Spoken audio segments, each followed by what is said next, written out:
Hello guys, ಎಲ್ರಿಗೂ ನಮಸ್ಕಾರ. ನಾನು ನಿಮ್ಮ ಚಾನ್ಪಣ್ಣನ ಹುಡುಗ. ಬೆಳಗ್ಗೆ ಎದ್ದು ಕರಿಗೆ ಹೋಗಿ ಎಲ್ಲ ಮುಗಿಸಿ ಕೆಲಸ ಮುಗಿಸಿ ನಾನು ಡ್ಯೂಟಿಗೆ ರೆಡಿಯಾಗಿ ಬಂದು ನೋಡ್ತೀನಿ. ನಮ್ಮ ಸ್ವೀಟಿ ಬಂದೆ ಸ್ವಲ್ಪ ನಂಗೆ ಆಡಾಡ್ತಿದ್ಲು. ಓಡ್ಬಿಟ್ಟು ನೋಡಿ ತಿರ್ಗಿ ಡ್ಯೂಟಿ ಎಲ್ಲ ಮುಗಿಸ್ಕೊಂಡು ಬಂದೆ. ಬಸಂಗುಂಡೆ ಇತ್ತು ಅದಕ್ಕೆ ಸೌದೆ ತರುವ ಅಂತ ಹೋಗಿದ್ದು. ನಮ್ಮ ಹುಡುಗ ಫೋನ್ ಮಾಡ್ಕೊಂಡು ಕೂತಿದ್ದ. ಈ ಕಡೆ ನಮ್ಮ ಹುಡುಗ ಕಡಿತಾ ಇದ್ದ. ನಮ್ಮ ಹುಡುಗ ಫೋನ್ ಮಾಡಿ ಇಲ್ಲೂ ಕಡಿದೀನಿ ಬಾ ಅಂತ. ಅವ್ನು ನೋಡ್ರೆ ಒಂದು ದೊಡ್ಡ ಬಾನೆ ಕಡ್ಬಿಟ್ಟಿದ್ದ. ಒಂದು ಐಡಿಯಾ ಕೊಟ್ಟೆ ಅದಕ್ಕೆ ನೋಡಿ ಅಂದ್ರು.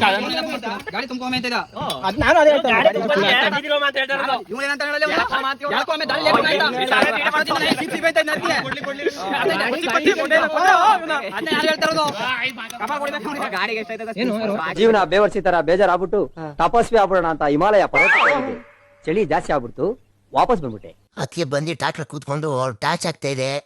ಏನೇನೋ ಬೋಯ್ತಾ ಇದ್ರು. ಇರ್ಲಿ ಅಂದ್ಬಿಟ್ಟು ಕಂಪ್ನಿಯಿಂದ ನಮ್ಮ ಫ್ರೆಂಡ್ಸ್ ಬಂದಿದ್ರು.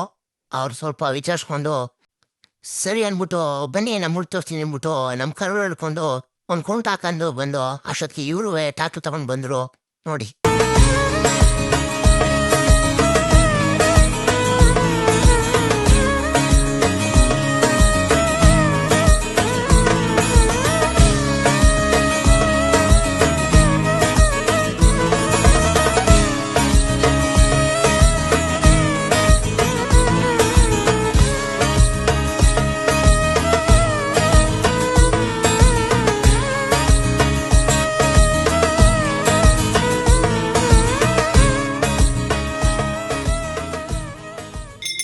ಅಷ್ಟೊತ್ತಿಗೆ ಗಂಟೆ ಸೌಂಡ್ ಆಯಿತು. ಏನು ಅಂತ ನೋಡಿದ್ರೆ ಕೊಂಡ ಪೂಜೆ ಮಾಡ್ತಾಯಿದ್ರು.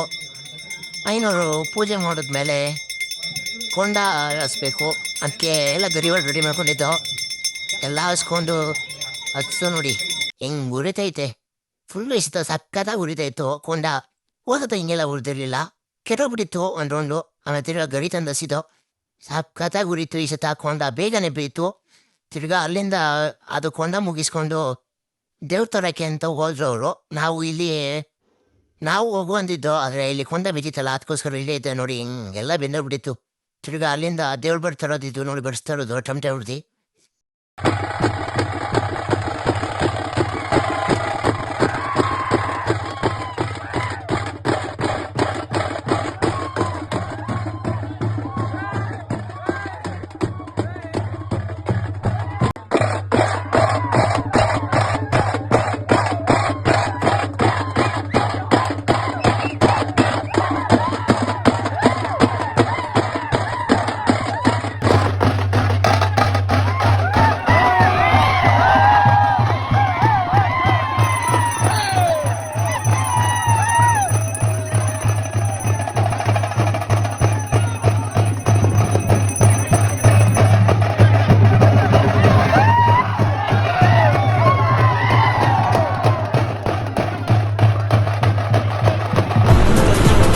ಅಷ್ಟೇ.